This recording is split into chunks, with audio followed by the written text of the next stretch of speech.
You make me all formal about it. Okay, Kev, do you want to share a quick idea? Well, this is for a first namer of our close friend Arthur, and Yehoshua ben Shulamit, and Arieleh ben Leah, and all the Cholim Kol Israel. Okay. Okay, so going back to this book about friendship, it's the next chapter. One of the chapters I found here is called Word Power, and it says in Mishlei, chapter 10, verse 18, one who expresses negative words is a fool.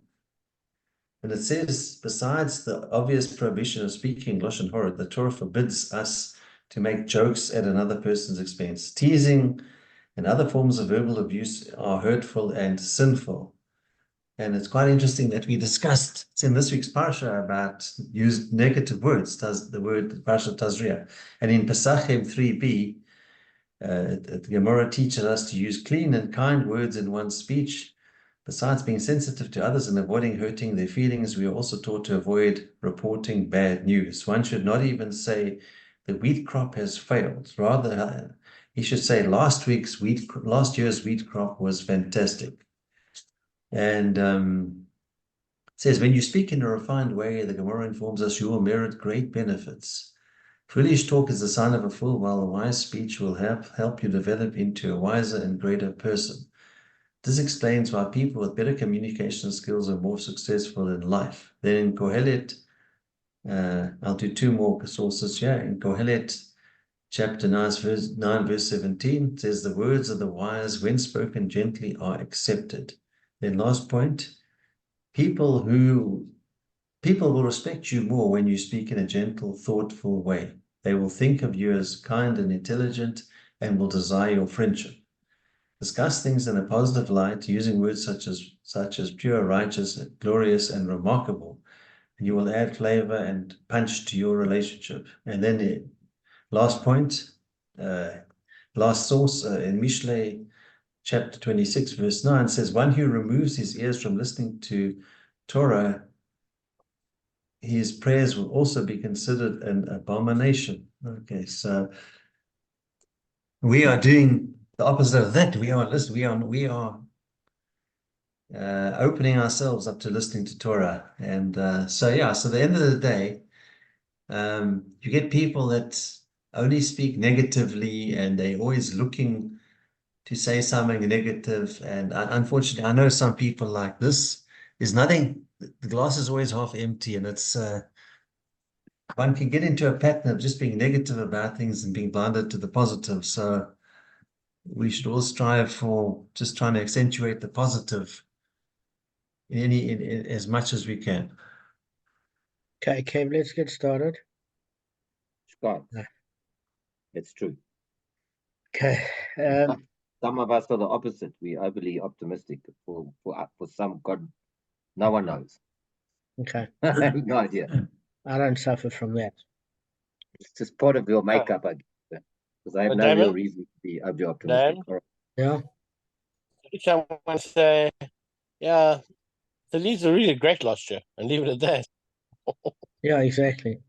All right, so guys, the Mishnah above discusses which items may be bought from laborers. The Mishnah rules on the related topic which of a craftsman's leftover materials or byproducts belong to him and which belong to the owner of the original materials. So the shreds of wool that a launderer of woolen garment remove during the soaking process belong to him. But the shreds that a Tesla removes belong to the owner. The launderer takes out 3 threads and they belong to him. If he took out more than that, they belong to the owner. He forfeits those 3 for not playing the game and being reasonable. But if it was black and white, he may take off all the black threads as they belong to him, because it's going to affect the aesthetic look of the white garment. I'm just letting you know. If a tailor left over enough thread with which to sew, or a piece of cloth that is at least 3 finger breadths by 3 finger breadths, that belong to the owner. So the Mishnah now addresses itself to the craft of carpentry. Whatever shavings a carpenter removes with an adze belong to him, but whatever chips he chops over the hashay or mache or machete or whatever you like to pronounce it as, there's different pronunciations, they belong to the owner, because the bottom line of it is if there's a couple of carvings or sawdust, etc., it's a small amount. But the minute there's a substantial amount of cloth or wood that's lost, they definitely belong to the owner. However, we did say if he was working on the owner's premises, even the sawdust belonged to the owner. For two reasons. We discussed this issue with the Rambam and Rashi. So what did we say? Is we said quite simply that as far as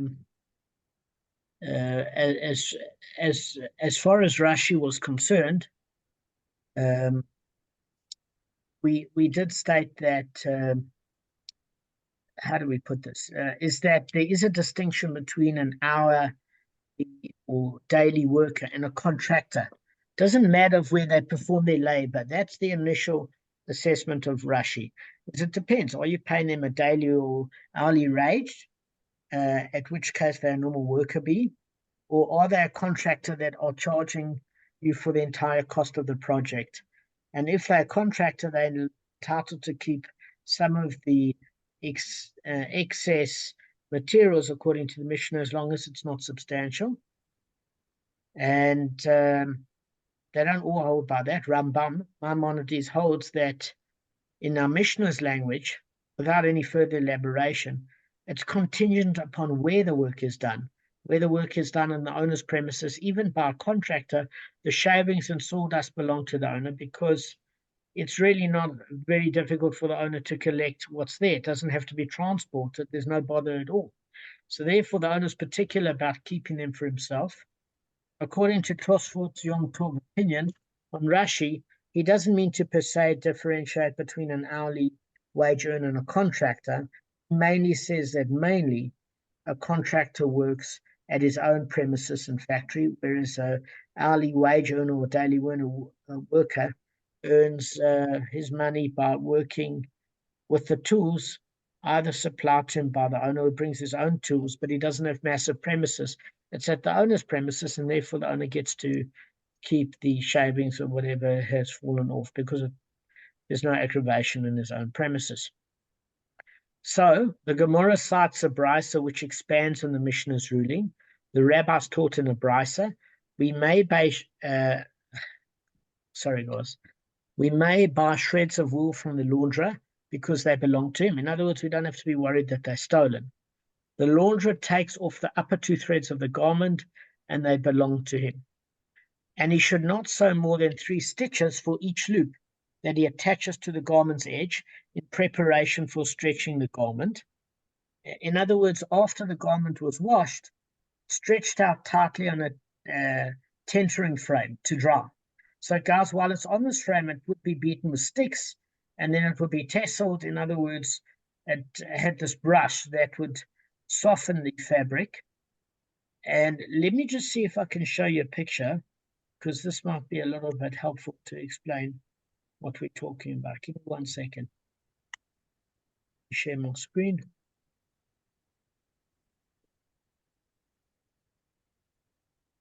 Okay, guys, can you see that? Yeah. That picture? Yeah, I can see that. All right, so what we are saying is here, where you see these peripheral lines, that's actually the usable laundered material, fabric material. This other part was stretched with stitches here and then hit in with a nail or a tack to be able to stretch it as far out as possible. And then it was tasseled with a brush. So obviously these uneven pieces are kept by the launderer or the Tesla, and it's cut along this peripheral, so you have got an item that can be used. Can you see that? Yeah. Okay. So all we are saying is it's part of that sort of process. So the loops can't be sewn with more than 3 stitches. So when the garment was taken off the tentering frame, the spots where the loops had been attached would be stretched out, and the garment would be left with an uneven edge, as you could see. Okay. And then the Tesla would cut off the stretched out material to even the garment's edge, and he was permitted to keep the off-cut material for himself. So needless to say, the more strongly the loops were attached, the more the garment could be stretched, and the greater amount of material the Tesla could cut off for himself. So the Brisa sticks a limitation and says that you may not sew more than 3 stitches in each spot to keep the pulling effect to the minimum. Otherwise, he's just going to stretch it to pieces and keep as much material. So when we use the term given, needless to say, and with a needle, does that needle you or does that please you? Pleases you, huh? It has been stitches, Damon. Excellent. There you go. I aim to keep you laughing. Kevin, keep up the And- good work. You're doing well. Yeah, you're doing well. So Yeah, what we are absolutely. saying is here, he should not sew more than 3 stitches, as the Gemara says, and the Brisa, for each loop that attaches to the garment's edge in preparation for stretching the garment. And he should not tease or tassel the garment along its warp. What's a warp? It's vertically, but only along its weft, horizontally. So when you have, for example, a weaving, you've got strands that come down vertically, that's the warp, and a weft are strands that goes across horizontally. Okay, so they're 2 parallel crisscross threads at right angles. So all we are saying is, as far as that's concerned, when he evens the garment out, in other words, he cuts off the stretched out pieces along its length, but not along its width. And if he plans to even it out by cutting off pieces to a hand's breadth width, he may do so. So all we are saying here is that even if the stretching pulled the cloth so much that it required that he cut off strips of a handbreadth wide, he can do so and keep the strips for himself. That's according to Rashi. Okay? So the Gemara notes a contradiction between the Brisa and a Mishnah, because the master said in a Brisa, the launderer removes the upper 2 threads of the garment and they belong to him. Guys, we learned in our Mishnah that the launderer removes 3 threads. So if it's so what's true? So the Gemara says, listen, there's no contradiction. When the Brisa talks about 2 threads versus 3, it's dealing with 3 thin threads or 2 thick threads. But the Mishnah says if you're dealing with 3 threads, you're dealing with thin threads. So it depends on the thread thickness. So if you need 3 threads, it means it's because it's thin. If it's 2, it means it's because it's fat. So the Gemara notes a contradiction between the Brisa and another Brisa. So the Brisa states, and he should not tease or tassel the garment along its warp, but only along its weft. Meaning you can't tease it vertically, you can only tease it horizontally. But it's been taught in a separate Brisa that the opposite is true. You should tease it along its warp and not along its weft. So they've got 2 different ways. Obviously, it has to go in the same direction, but do you put the brush from up to down or from left to right? And the Gemara says, listen, there's no contradiction between the Brisa and our Gemara, because the first Brisa, which prohibits tasseling the warp, deals with an everyday garment that can tear easily. So you've got to be super careful. However, when you're dealing with the second Brisa, it requires tasseling the warp. It deals with a distinguished cloak that needs the richer appearance of tasseling. So all we are saying here is quite simply is that the more fibers raised in this process of softening or the tasseling process, the more beautiful the garment is going to look. However, the one drawback is it becomes weaker as you work on the strands more. So with respect to an outfit that's worn daily, we are more concerned about the strength of the outfit than about its appearance. If you're talking about a bit of a loss of strength in the weft direction, then it's appropriate when you're dealing with apparel of distinction. In other words, Shabbos wear, Yom Tov wear, where it's more about the elegant look than about the strength, because you're not wearing it as often, and you want the look to look as stylish as possible. But you're going to either have to sacrifice aesthetics or durability. So it depends on the situation. So there's no contradiction between the Brisa and the Gemara. So the Gemara cites the clause of the Brisa that reads, And he should not sew more than 3 stitches for each loop that he attaches to the garment's edge in preparation for stretching the garment. Okay. Now, by the way, I'm not going through all the commentary. I will send you afterwards the commentary should you want to deal with it. Because, just give me a sec, Kev, because we want to get through this. And nobody on our side, we all men, care about stitchings to that degree more than required. We're not doing a course in home workshop. So Rav Yirmiyah wants a definition, and he said, is passing the needle and thread through the garment and bringing it back and forth counted as 1 stitch, or perhaps passing the needle and thread through and bringing it back is counted as 2? So what are we saying? If you want to count a pool length when somebody's swimming, do you count it as just in one direction, or is the length counted as almost there and back? So that I'm using that as an analogy. So the Gemara offers no resolution to the inquiry and concludes let the inquiry remain unresolved. Kev, what were you going to ask? That was so incredibly I was going urgent. to say, has this been brought up in towards the end of the Masechta in terms of the Tesla and who's entitled to the offcuts, and is that why it's being discussed here?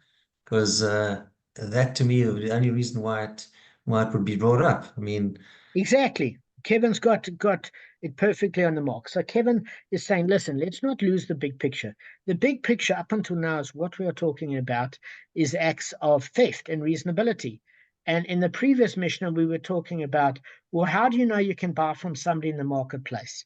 If they're an employee and they work for a car dealership, how are they going to afford to sell Porsches? They've obviously stolen the Porsche. In the sheep, if they work as a shepherd, if it's 4 or 5 sheep, the owner would notice it's missing. Therefore, you could buy it because he wouldn't get away with it. If it's 1 sheep, we'd be a bit worried. And these were all cases of we don't want to buy stolen items, exactly as Kevin said. So we're going to be super careful. So we went from agricultural and agrarian issues of theft and oil and grains and all sorts of other things and wives and employees and all sorts of things of what could possibly be sold under the nose of the husband in relation to the wife, or an employee stolen from the employer. And we're saying there's certain telltale signs. One of the signs is that if there's a low quantity, then it could be stolen. If it's done surreptitiously or in a way that's in an obscure manner or in hiding and say, quick, let's go to the back of the marketplace, or don't show what you're doing, it's obviously something wrong.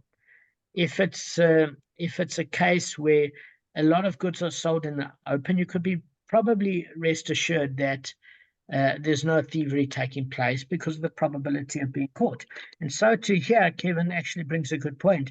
So you mustn't lose sight of the Mishnah, which states that at the end of the day, we're now dealing with carpenters, launderers, people that dye fabrics. And all we are saying is that we've got to know we're not buying stolen goods. Okay, so if there's a tremendous amount of material, like whether it be wood or 3 handbreadths by 3 handbreadths of fabric, or a substantial amount, we'd know the owner wouldn't be happy. And therefore you can assume it's stolen. If it's negligible, in that particular case, you can be assured that the launderer or dyer or carpenter can keep those small wood shavings or a small amount of material cloth, or a couple of stitches here and there. So we're saying what's reasonable. And we're saying one of the factors is the person a daily or hourly wage laborer, at which case the owner is going to be more pedantic because the owner is pretty much supplying all the equipment and certainly his premises. Or is it a contractor where the wood shavings are being done at Weinberg in the premises and the workshop of the contractor, in which case it's not going to pay the owner to say, listen, I want the wood shavings. So the carpenter's going to say, listen, pal, take a hike. What are you going to do with a couple of wood shavings? So whereas if the contractor, hang on, Kev, if it's whether it's a contractor or daily wage earner, according to the Rambam, works at the owner's home, the owner's going to want to keep the peripheral material left over. So exactly as Kevin said, Kevin, just hang on one sec, please, is that all this loose material, 2 threads, 3 threads that we're talking about, 2 stitches, 3 stitches, are you brushing the garment this way or that way? what we want to see is that there's legitimacy here, and we're trying to reconcile Bryces and Mishnahs because we've seen contradiction upon contradiction. We say there's no contradiction. If you're dealing with an item with a Tesla or being teased, either the garment is of a more illustrious fabric and you use it for Shabbos and Yom Tov, and therefore you prepare to forego a bit of strength of the material, because the more you tease it, the softer it looks and the more luxurious, but it's going to come at a utility cost where the garment won't last as long. But if you're wearing it once a week, but you want it to look absolutely stunning, we will allow that. But therefore, there's more fabric lost when you've taken this heavy brush, and then when the launderer keeps all those tufts of fabric, if he's selling them, is it stolen or is it not? And we have to determine by how many. When we're talking about 2 or 3 threads, 3 in the Mishnah, 2 in the Brisa, so we're saying, listen, there's no contradiction. It depends on the thread thickness. Okay. So all of this has to be borne in mind in the greater picture, as Kevin said. Kevin, what were you going to say? So if it's just a comment about wood shavings. So if the wood shavings, if the contractor wasn't entitled to take the wood shavings, he would say, if I could, I would. Oh, so there was an urgency for that. I thought it was something real. I have That's another urgency. WOOD. I have another one. You should have asked me sure would I what- mind. Okay, go. Yeah. You're talking about the 2 different directions. The one where you got something, the other one you got nothing left. You know, the weft, Yeah. nothing left. This is Jack Damon. I sympathize with you because this is what I go through on a daily basis when I train, stuff, especially in government. This is exactly what I go through. Yeah. I get it completely. And my But you're getting it for free, Dave. questions You're are getting this taught for free. So. questions are a little bit off, but So, all right, guys, one quick thing. There's another contradiction between the Gemara and Brisa. So our Brisa states, and he evens the garments out along its length, but not along its width. But the opposite has been taught in another Brisa, that you should even a garment out by its width, but not its length. And the Gemara says, again, no contradiction. You're looking at these 2 Brisas, and you're saying, well, is it the width or the length that you've got to even it out? And it says it depends what garment. When you're dealing with a bout whose length is not visible when worn, you even it out with the width. When you're dealing with a cloak whose length is visible when worn, you even it out with the length. So it's appropriate to what you're dealing with. So our Mishnah rules that the shreds of wool that a Tesla comes out of a garment belong to the owner, not him. So that's the part to remember. And the Gemara cites a brisa that elaborates on this point, because the rabbis taught we do not buy shreds of wool from a Tesla or somebody that teases wool, for the ones he removed in his work do not belong to him. They belong to the owner. However, in a place where the custom is that the shreds taken off by the Tesla belong to him, we may buy shreds from him. In all places, it's permitted to buy from Teslas a pillow filled with shreds or mattress filled with shreds. So we are saying is whatever is the prevailing custom. If you give it to the owner, you can't buy from the Tesla. If you give it to the Tesla, then you can, because then it's not stolen. So the Gemara says, well, why is there an exception when it comes to a pillowcase filled with shreds or a mattress filled with shreds? And the Gemara says the reason it's permitted to buy a pillow or mattress filled with shreds is what happens if they're stolen? It's saying, why is there an exception? And the reason is, even if they are stolen, the Tesla has already acquired them through the physical change that they underwent when they were fashioned into the pillow and mattress. Okay? So it's no longer stolen property, but the property of the Tesla. Because do you remember, guys, to effect an acquisition of the stolen property, one usually needs a permanent physical change. So you might say, okay, so filling a pillow with shreds is not a permanent change, because you can simply take the shreds out of the pillow. But there only has to be a permanent change when you know the person is a robber.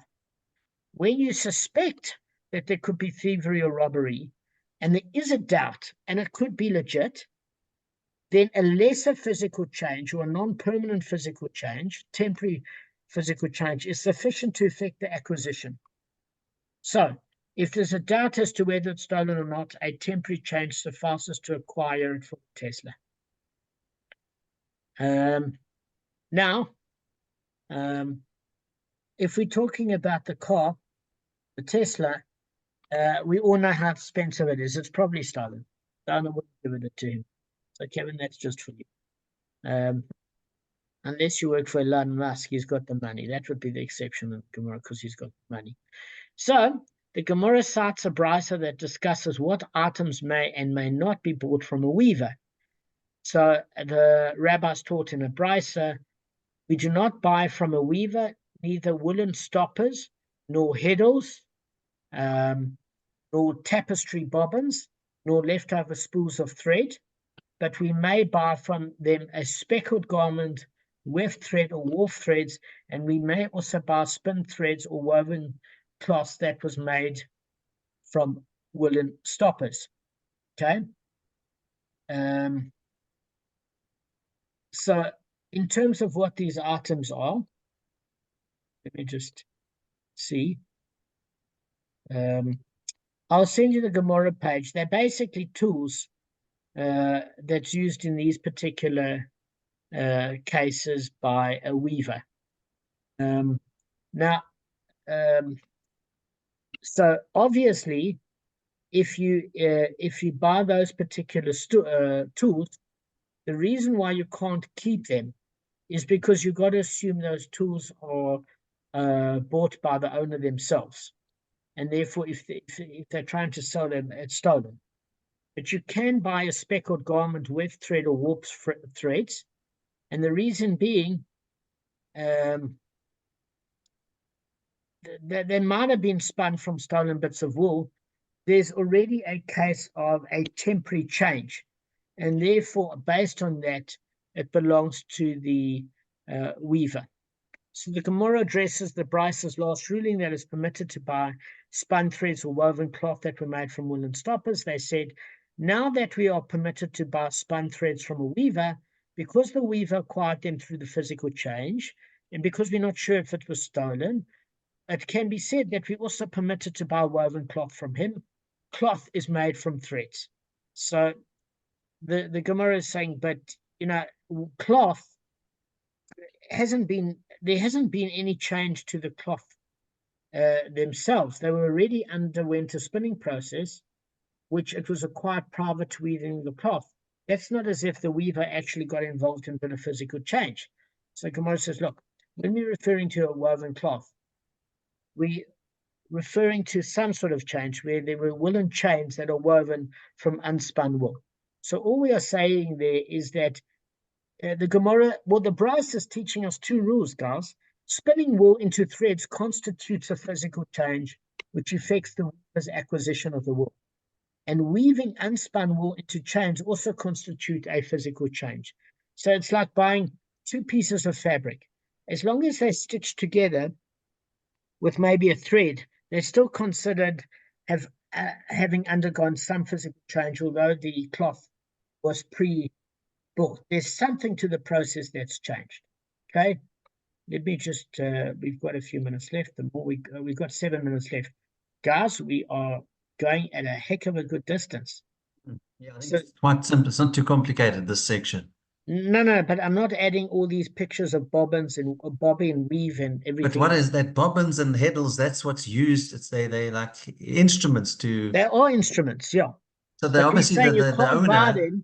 You can't buy them from a weaver because they're probably bought by the owner, especially if the okay. You have to obviously just get the owner's permission then, that's all. No, but you can't, because if the weaver's selling it, then you got to assume he's stolen it from him. That's what the weaver got them from the owner. Yeah, because they're expensive. Okay. So we're talking then about not a contractor that has his own equipment, but somebody that's paid for the day for weaving. Exactly, Kevin, as your point was good. So the Gemara cites a brisa that discusses what items may and may not be bought from a dyer. So what is a dyer? We're saying somebody that dyes fabric. So the rabbis taught in a brisa, we do not buy from a dyer neither wool that was used for testing, because basically when people bring wool to a dyer for dyeing, the dyer cuts off a piece of wool in the presence of the owner and places it into the dye to test if the dye will actually take hold of the wool and will stick and not rub off. And we also want to test if the color is going to be affected by the color of the cloth. So at times the dyer keeps it in his possession, but it's illegal, certainly immoral, because it belonged to the owner and the owner forgets about it. So therefore you can't buy this testing fabric from a dyer, nor color samples, because if you, what happens is when one brings wool to a dyer, the customer will bring along a sample dyed of wool to show the dyer the color. In other words, you'll say to him, look, I had a little piece of fabric in this color before. I want you to match it for the rest of the house, or a piece of the leather, and that belongs to the owner. So you know it's stolen, and that should be returned to the owner. So not a testing piece, not a piece of fabric which the dyer himself used for testing, not a sample that was bought, a color sample to try and match dye, nor torn off shreds of wool, because it indicates that he tore off small amounts of wool from the various fleeces that were brought to him from the dyeing, and basically did a small amount from each person to not give away that he's stealing it. In other words, he took 20 customers, took a bit here and there, and wove together something or dyed together something, and then spun them together. And therefore, that's a problem. That could be considered stealing, even though individuals won't be noticed. Okay? So as far as that's concerned, the Gemara addresses the Bryce's last ruling, that it is permitted to buy spun threads or garments that were made from color samples, and asks the same questions. Okay, now that the Bryce has stated we may buy spun threads, need it be said that we may buy garments? You can't make a garment from color samples without first spinning them into thread. And the Gemara says, what are these garments, so to speak, to which the Bryce refers? Felt garments which are made from unspun fibers. So we are saying felt garments are not made from spun threads, but rather from pressing wool into the fibers, and they're compacted together in a firm cloth. So the Bryce is teaching that both spinning wool into threads and pressing unspun wool into felt constitute a physical change, even if it's temporary. So if there's a doubt as to whether or not it's stolen, it's not like a robber where it has to be a permanent physical change, because you know it's a robber. We're not sure if the service provider is a robber or not, but even that temporary physical change is enough to affect the dyer's acquisition of wool. Okay? Let's see how long we've got. Kev, is it urgent? Comment on Yeah. it's like practically, there's a lot of orchards here, and I was told there's a certain place that has mangoes. The first person has a garden of mango, and you can take it, and I won't even notice. I was told you can't. You have to ask their permission, even though may have hundreds of the fruit. Even for one, you have to. It's their property. You can't just take it because you think they may not notice it, or they may not. You still have to ask their permission, which goes for this as well. Absolutely goes for this. It's a good point. We have to. All right. So, guys, I think we are. I think we're done here. Just another joke, Damon, but based on bobbins and heddles, but specifically bobbins. So if the weaver or the dyer used the bobbins, the weaver probably, and it possibly could have been stolen. But let's say he wanted to buy it, it would cost a few bob to buy them from him, because it's quite expensive. Good cost of few bob. That's right. Damon, sorry, do you think I'm immature? And Gavin? No, you're totally mature. There's no into it. You got a I'm bobbin too weave. immature to know. Yeah, Remember, me you got too, a bobbin Kev. weave to Anyway, get into it, we have a lot of fun together. I'm happy. That's the way Listen, we are, and that's exactly. Damon, Damon, sorry, Gavin, go ahead. I'm a little bit disappointed that you don't want to cover more in more detail about the weaving, because my whole business is weaving. I'm sure I can get some good insight here, man. Well, I think that's it, because I can't compete. That's where you have to give your part of the share. Oh, Yeah. goodness, guys, we're turning into the Brady Bunch now. Yeah, the Brainy Bunch, I was- no, the Brady Bunch No, for sure. Brady, you know, Brady, Brady yes. sort of hair. Yeah, I Brady know. Or the I knew you zany. didn't mean the Brady, Yeah. the Brainy Bunch. I know you Not meant the the Brady Brady. Bunch, no. Brady Bunch is something else. That's another I group. know it was a Yeah, show we in the definitely not the 70s, Brad. mate. That's another group. Yeah, somewhere else on YouTube, not here. All right, so It's guys, more like we- For another the dimension. serum, Damon, maybe we could do it during the week and have a live link. Maybe you and Gavin can go and like do it on a week, like a weekday between Mincha and Mariv, the serum, because it's I easier for actually Arthur and think us. I need one more share, or at least 10 or so minutes. I might be able to even finish. That's cool. Now, but when you decide to do it, maybe it should be during the week, not on a Shabbos, so that we can, and you can have a live link up with the two of us. Yeah, I do think it's a good idea because I think you guys have to do your own one on that side, but it's actually not important. It's actually just it's a nice thing to do. You don't have to make a Zoom. So Yeah, that's we'll going to be make a one bit this side. challenging for No, both yeah. of us to do. It's Yeah. difficult for you guys. So we'll do one. Halachically, you're not 100%. I think via the Zoom link. I'm going to speak to Rabbi Arbach about it. Maybe he'll say it's extenuating. It's better than not attending. Put it this way. Yeah, and we'd we'll have like to an attend. email. If you guys do it like during the week between Mincha and Mariv, that would be the best. Not on So a I do Shabbos. think So. it's a good idea. We were looking at maybe doing a Sudash Shit sponsor. No. I know what Nothing- Kevin's saying is that we're able, just for a group sort of connection,